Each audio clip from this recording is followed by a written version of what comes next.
right? So if you run allow could build alone and could deploy alone, you have to run them manually every time. So there is no benefit of DevOps here or in the CI/CD pipeline, because CI/CD pipeline is benefit that all times our our code is deployable, and another thing is everything is not doing manually, but it is doing automatically. Once you push some changes to your master node, code pipeline will trigger new build and new deployment. And here I want to have a zip file. Here we have to specify the bucket that we want to use. So I will choose the one that I have created earlier with the suffix that is the the date of today, right? And here you can specify the name of your artifact. If you don't if you don't give it a name, by default code build will give it the name of your project. Here it will be devops code build zip. Then here it's very important to use CloudWatch, because if you face issues during the running of the build, you can fix and discover where is the issue and fix it, and then run retry to run your code build successfully, right? If you remove that, you will not have logs. So even if you face issue, you will not know where is the issue, and it will be very hard to discover it, and this will take you much time to discover it and fix it. So it's better to use logs. So you will read the logs and you will find directly where the problem is reside or where the issue, and you can fix it very quickly. Then click on create build project. Here, sorry, I have forget something, because if you are familiar with Jenkins, right? To to build a project, what you have to do, you have to run your Jenkins or on an EC2 instance, right? It is the same thing here. Code build abstracts you from running that EC2 instance, and instead of that, code build is manage the EC2 instance that you will allow you to build and run your code on it, right? So we choose the operating system. I will choose Ubuntu. Then the runtime standard, the image. Then go down here. You have to make sure that everything works as expected. Then create a build project.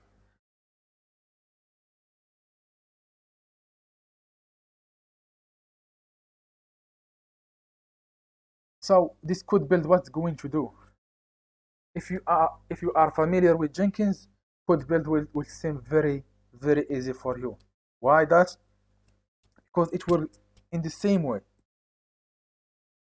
Here the code build, you give it a file, call it build-spec.yaml or whatever name you give it to it, and in this build spec there is an instruction or there is phases that you give it to the build spec that will follow to build your artifact, then store them in the S3. And the first thing that in our project that we are asking the code build to do is to start by installing the dependencies of our React.js application, then run the build to build our React.js production artifacts, right? Then I want code build to store me the files that I specified to him there here, and it is the build files, and this double asterisk means all the folders that is under this folder and all the files that is under the folders that is under the build folder. And here you have to pay attention. If you miss this file in the code deploy, you will face an issue and your code pipeline cannot progress, because the code deploy will look for the file, because it uses the abspec.yaml file. It is the same thing for code deploy.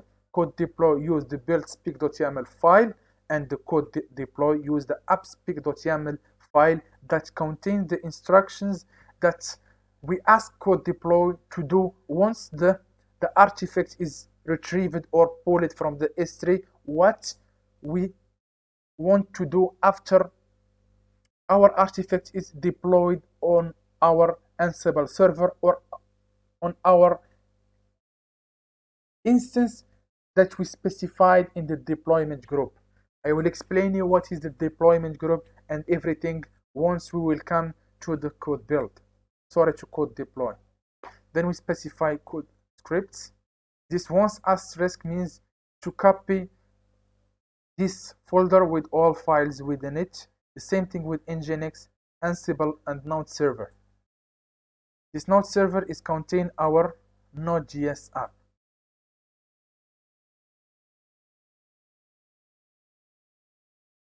So now what I have to do is go back here and start the build.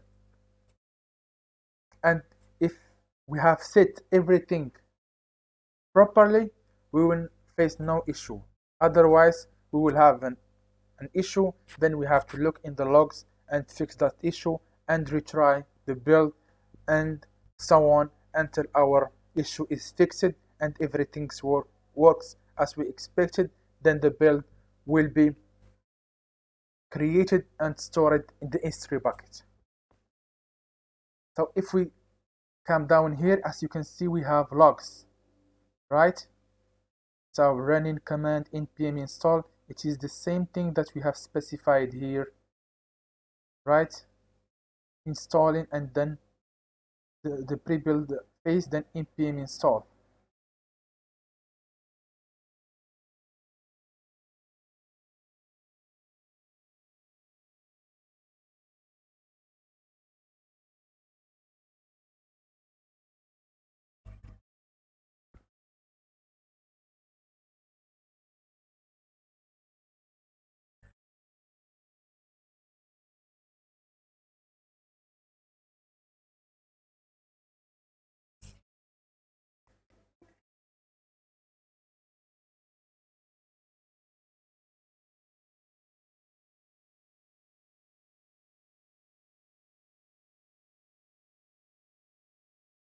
So now we have run the npm run build, and our optimized production build for React.js will be created, and all the files now, the last phase in the build is to store the artifact in the S3 bucket that we have created earlier and that we have specified in the code build project once we created that code build project. So if we come down here, we have upload artifact state succeed. So if we go back here to our S3 bucket, try to refresh here and go to the bucket that we have created here and look to it, right? And it has the name of our code build, right? We have the same name that is here, DevOps code build. If you want to have another name, you can specify it once you are creating your project. So the build created successfully. The next phase is to create the code build and try to retrieve the artifact that is stored in S3 and deploy them to our Ansible server, right? So now the next thing that we have to do is create an application. I will call it DevOps code deploy. Then choose the compute platform. We are using EC2 instance. You are using Lambda function. You have to choose the Lambda option. Then we create the deployment group. This deployment group, we have to specify the target EC2 instance that we want our artifact to be deployed on them. In our case, we have only one instance that we want that artifact that is stored in S3 to be deployed on is Ansible server, right? So I will show you how you can do that.